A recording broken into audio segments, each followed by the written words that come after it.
Covington Catholic High School in Kentucky is set to reopen this morning after safety concerns closed the school yesterday.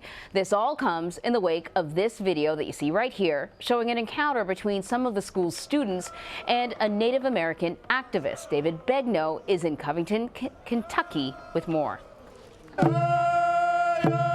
Demonstrators led by Native American advocates gathered outside the Roman Catholic Diocese of Covington, Kentucky on Tuesday. They said they wanted to turn Friday's confrontation into a teachable moment. At one point, both sides appeared to reconcile their differences. Let's sit down and have a cup of coffee. That's good. I'll buy a meal and we'll just figure this out. It is high time! Multiple videos have emerged of Friday's incident. Some show a radical group known as the Black Hebrew Israelites taunting a group of Covington Catholic High School students who had just participated in a March for Life anti-abortion rally. Native American activist Nathan Phillips walked in between the two groups. He says he wanted to defuse the situation. It was this moment between Phillips and Covington student Nick Sandman where some believe Sandman was disrespectful. As far as standing there, I had every right to do so. My position is that I was not disrespectful to Mr. Phillips. I respect him. I'd like to talk to him. The Twitter account that helped spread the initial video has been removed. The user @2020Fight claimed to be a teacher and an advocate named Talia from California. There was a photo appearing to show Brazilian model and actress Natalia Cardoso. In a statement, a Twitter spokesperson said deliberate attempts to manipulate the public conversation on Twitter by using misleading account information is a violation of the Twitter rules. The lesson here is really to question what is the genuine source of this content and how is it being framed, and then how is that framing being elevated by the news media that you're looking through. So joining me now is Issie Lapowsky. She's a senior writer for Wired and a CBS contributor, and I'm really, really happy that you're here because this story spread like wildfire, not just on social media, but then beyond mainstream media. And then there was a whole lot of backtracking, and I think we're still really trying to figure out what exactly happened that day, who's responsible. Maybe everyone's responsible for the outcome. So can you just sort of like walk us through just how this video was distributed and the outrage that happened? Right, so it's a holiday weekend, right? A lot of people are, off work, not really paying attention, and suddenly this video pops up on Twitter, shared by this account, 2020Fight, and it basically frames the whole narrative. It says, this kid is gleefully harassing this Native American man who's just peacefully protesting, and suddenly there is just this enormous backlash, and that lasts for a day or two, right?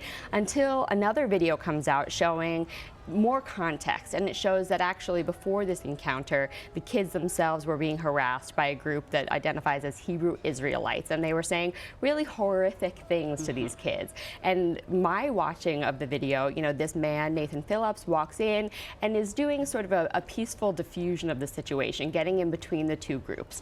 What you only saw in that first video is this kid looking a little bit smug, staring this guy down, and this guy, just trying to protest peacefully. And so I think obviously this was a perfect storm, like we see on social media. It lacked context.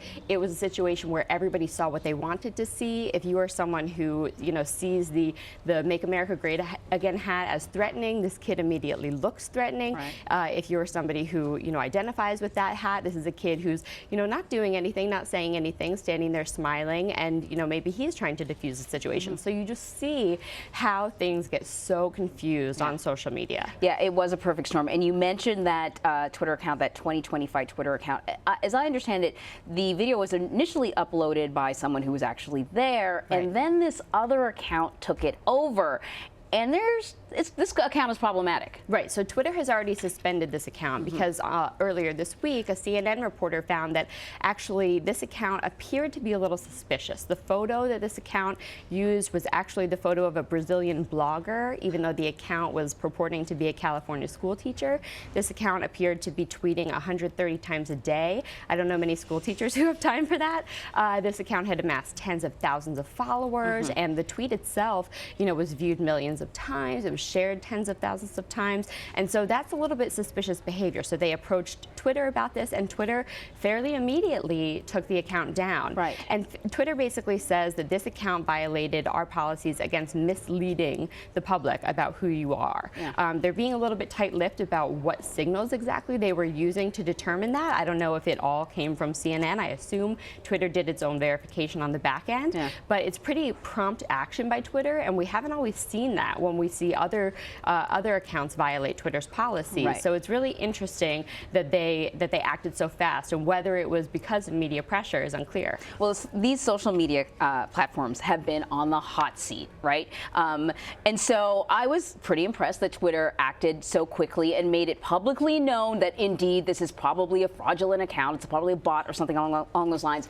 I was more disappointed in our reaction, the general public, and also the mainstream media, because we've talked over and over and over again about the manipulation of the 2016 election, how there are bots out there that are deliberately set up to exacerbate divisions between us. And I thought, oh my gosh, we all fell for it again.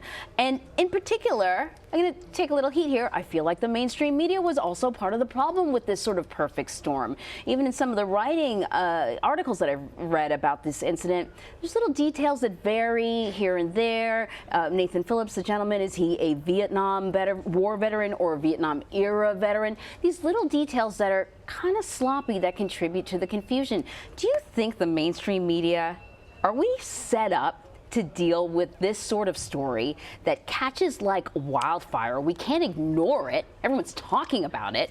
Well, there's this tremendous pressure in the mainstream media to move at the pace of social media, and that's not our job, right? Our job is to do our due diligence. Our job is to check who this person is who's sharing the account. Our job is to find out from on-the-ground sources what was really happening there. To some people's credit, you know, Nathan Phillips did speak to a number of outlets and give his account of the story. Yes. And I think that was important because he's obviously a central figure there. But I think you're right. I think we should have learned our lesson after the 2016 election, that basing things off of social media is not reporting. I also want to be clear that, you know, Twitter hasn't said this is a bot. Twitter hasn't said this is foreign manipulation. So we have to be careful there too about not jumping to conclusions. Right there, I'm guilty of what I've been finger wagging about. That's a great point. I'll let it slide. but yeah, I think you know, until we have all the facts, we don't want to let the fact that this has happened in the past force us to assume that it's always happening. It probably is always happening, but that's sort of one way that disinformation can work, is that now we have this perfect excuse to say, oh, that account was a Russian troll, and we don't know that. True. We have to be, you know, we have to check our facts. Oh my gosh, this world that we're living in. Issie, thank you so much. Thank you.